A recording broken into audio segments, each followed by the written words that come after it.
Hello പ്രിയപ്പെട്ടവരെ, welcome to my channel hidden dawn 34. നമ്മുടെ ജേണിയിൽ consistency നിലനിർത്തിയാൽ എങ്ങനെ വേഗത്തിൽ സക്സസ്സിലെത്താമെന്ന് ഇന്നലത്തെ വീഡിയോയിൽ നമ്മൾ പറഞ്ഞു.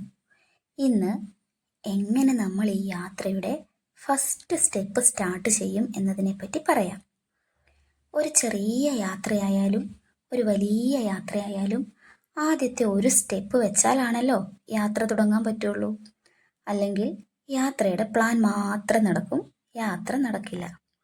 അതുപോലെ നമ്മളൊന്ന് ഇറങ്ങി തിരിച്ചാലാണ് ലക്ഷ്യം വരെ നമുക്ക് എത്താൻ പറ്റുകയുള്ളൂ.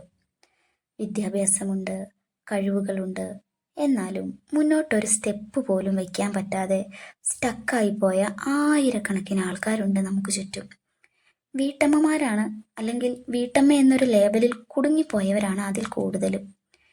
എങ്ങനെ ഇത്തരം തടസ്സങ്ങളെ പൊട്ടിച്ചെറിഞ്ഞ് നമ്മുടെ ലക്ഷ്യത്തിലേക്ക് എത്താനുള്ള യാത്രയുടെ ഫസ്റ്റ് സ്റ്റെപ്പ് വയ്ക്കാമെന്ന് ഞാൻ പറഞ്ഞു തരാം.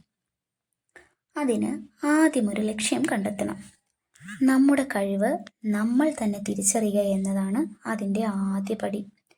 ചിലർ ഡാൻസേഴ്സാണ്, പാട്ട് പാടുന്നവരാണ്, ചിലർ നന്നായി സംസാരിക്കുന്നവരാണ്, മറ്റുള്ളവരെ നന്നായി മോട്ടിവേറ്റ് ചെയ്യുന്നവരാണ്, ചിലരാവട്ടെ നന്നായി പഠിപ്പിക്കാൻ കഴിയുന്നവരാണ്, നന്നായി കുക്ക് ചെയ്യുന്നവരുണ്ട്, നല്ല ബോഡി ബിൽഡേഴ്സ് ഉണ്ട്, ചിലരാവട്ടെ മൾട്ടി ടാലൻറ്റഡും ആണ്. ഇതിൽ പറഞ്ഞ പല കഴിവുകളും ഉള്ളവരാണ്. അത് നിങ്ങൾ ആദ്യം തിരിച്ചറിയണം. എന്നിട്ടൊരു ഗോൾ സെറ്റ് ചെയ്യണം. പിന്നെ മുന്നോട്ട് മാത്രം നോക്കി അങ്ങ് ഇറങ്ങിത്തിരിക്കണം. എന്നെ കൊണ്ട് ഇതൊക്കെ പറ്റുമോ? ഈ പ്രായത്തിൽ ഇനി പഠിക്കാൻ പറ്റുമോ? ഡാൻസ് ചെയ്ത മക്കൾക്കും ഭർത്താവിനും നാണക്കേടുണ്ടാവുമോ? കുടുംബക്കാരും ബന്ധുക്കാരും എന്ത് പറയും? അയൽവക്കംകാരും നാട്ടുകാരും എന്ത് ചിന്തിക്കും? അങ്ങനെയൊന്നും വിചാരിക്കരുത്. നമുക്കിഷ്ടമുള്ളൊരു ഗോള് സെറ്റ് ചെയ്ത് അങ്ങ് രണ്ടും കൽപ്പിച്ചിറങ്ങിത്തിരിക്കണം. ഞാൻ എൻ്റെ ജീവിതത്തിലുണ്ടായത് തന്നെ ഉദാഹരണമായി പറയാം. ഡിഗ്രിയും BEdും ഉള്ള ഒരാളായിരുന്നു ഞാൻ. വീട്ടമ്മ മാത്രമായി, 2 കുഞ്ഞുങ്ങളുടെ അമ്മയായി ലൈഫ് അങ്ങനെ മുന്നോട്ട് പോയി. രണ്ടാമത്തെ കുഞ്ഞുണ്ടായി. കുറച്ച് കഴിഞ്ഞപ്പോൾ കരിയറിനെ പറ്റി ചിന്തിച്ചു തുടങ്ങി. പക്ഷെ എങ്ങനെ ഇറങ്ങിത്തിരിക്കാൻ പറ്റില്ല. ഭർത്താവ് വളരെ ഹെൽപ്പിംഗ് മെൻറ്റാലിറ്റി ഉള്ള ഒരാളാണ്. പക്ഷേ അദ്ദേഹത്തിന് ഒന്നിനും ഹെൽപ്പ് ചെയ്യാൻ സമയമില്ല.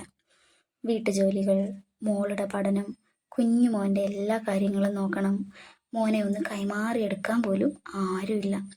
ഞങ്ങൾ 4 പേരും മാത്രമാണ് വീട്ടിലുള്ളത്. താമസിക്കുന്നതാണെങ്കിൽ വാടകയ്ക്കും. പിന്നെ എങ്ങനെ എൻ്റെ സ്വപ്നങ്ങളിലേക്ക് ഞാൻ ഫസ്റ്റ് സ്റ്റെപ്പ് വയ്ക്കും? മക്കൾ തമ്മിൽ 3 വയസ്സിൻ്റെ വ്യത്യാസമേ ഉള്ളൂ. 2 പേർക്കും എല്ലാ കാര്യങ്ങളിലും എൻ്റെ കൈയെത്തിക്കേണ്ട പ്രായമാണ്. ഫസ്റ്റ് സ്റ്റെപ്പ് വയ്ക്കാതിരിക്കാൻ എനിക്ക് 100 റീസൺസ് ഉണ്ട്. പക്ഷേ മോൻ 1.25 വയസ്സായപ്പോൾ 2 കൽപ്പിച്ച് ഞാൻ ആ സ്റ്റെപ്പ് വെച്ചു. അവൻ ഉറങ്ങുമ്പോൾ മാത്രമാണ് എനിക്ക് പഠിക്കാനുള്ള സമയം. കുറച്ച് നാൾ അങ്ങനെ പതിയെ ഓരോ സ്റ്റെപ്പ് വെച്ച് മുന്നോട്ട് പോയി. പിന്നെ ഞാൻ എനിക്ക് ഉറങ്ങാനുള്ള കുറച്ച് സമയവും പഠിക്കാനായി എടുത്തു. അതൊരു സാക്രിഫൈസ് ആയിരുന്നു. 1000 ജോലികൾ കഴിഞ്ഞിട്ട് മക്കളെയും ഉറക്കി പഠിക്കാൻ വേണ്ടി ഞാൻ എൻ്റെ ഉറക്കം സാക്രിഫൈസ് ചെയ്തു. എന്നിട്ട് എന്തായെന്നറിയോ? 1.5 വർഷം കൊണ്ട് ഞാൻ MA എടുത്തു. കേട്ടിട്ട് 2ും 3ും പാസ്സായി, സെറ്റ് പാസ്സായി, PSCയുടെ പല ലിസ്റ്റിൽ പേരും വന്നു. ഇനി 1-2 വർഷത്തിനുള്ളിൽ സർവീസിലും കയറാൻ പറ്റും. ഇപ്പോഴും പഠനം തുടർന്നുകൊണ്ടിരിക്കുന്നു. ഞാൻ കടന്നുപോയ വഴികൾ നിങ്ങളോട് ഷെയർ ചെയ്യാൻ ഹിഡൻ ഡോൺ 34 എന്ന ചാനൽ ഉണ്ടാക്കി ഇവിടം വരെ വന്നു. അപ്പോൾ പറഞ്ഞു വന്നത് എന്താണെന്ന് വെച്ചാൽ, ആദ്യം ഇറങ്ങിത്തിരിച്ചുക, എന്നിട്ട് കൺസിസ്റ്റൻസി നിലനിർത്തി. റിസൾട്ട് എന്താകുമെന്നോർത്ത് ടെൻഷനൊന്നും അടിച്ചില്ല. നിങ്ങളും അങ്ങനെ വേണം. ആദ്യം ഇറങ്ങിത്തിരിക്കണം, കൺസിസ്റ്റൻസി നിലനിർത്തുക. റിസൾട്ട് എന്താകുമെന്നോർത്ത് ടെൻഷൻ അടിക്കാതിരിക്കുക. ഡീമോട്ടിവേറ്റഡ് ആവാത്തൊരു മനുഷ്യരില്ല. മോട്ടിവേഷൻ കിട്ടാൻ വേണ്ടി ഞാൻ ചെയ്തത്, ഹെഡ്സെറ്റ് വെച്ച് കണ്ണടച്ചിരുന്ന് മോട്ടിവേഷൻ വീഡിയോ കേൾക്കും. കുക്ക് ചെയ്യുമ്പോൾ അല്ലെങ്കിൽ വേറെ എന്തെങ്കിലും ജോലി ചെയ്യുമ്പോൾ ഞാൻ എനിക്ക് മോട്ടിവേഷൻ കൊടുത്തുകൊണ്ടേയിരിക്കും. നിങ്ങൾക്കും ആ രീതി ഫോളോ ചെയ്യാം. ഇനി എന്തെന്നറിയാതെ നിൽക്കുകയാണെങ്കിൽ ഒരു ഗോൾ ഇന്ന് തന്നെ എഴുതി വെച്ചിട്ട് ഫസ്റ്റ് സ്റ്റെപ്പ് സ്റ്റാർട്ട് ചെയ്യുക. കൺസിസ്റ്റൻസിയോടെ ശ്രമിച്ചുകൊണ്ടിരിക്കുക. 100% ഉറപ്പായി നിങ്ങൾ ലക്ഷ്യത്തിലെത്തിയിരിക്കും. എത്രയും വേഗം അതിന് സാധിക്കട്ടെ എന്ന് ആശംസിക്കുന്നു. ഇന്നത്തെ വീഡിയോ ഇഷ്ടമായെങ്കിൽ ലൈക്ക് ചെയ്യാനും സബ്സ്ക്രൈബ് ചെയ്യാനും മറക്കരുത്.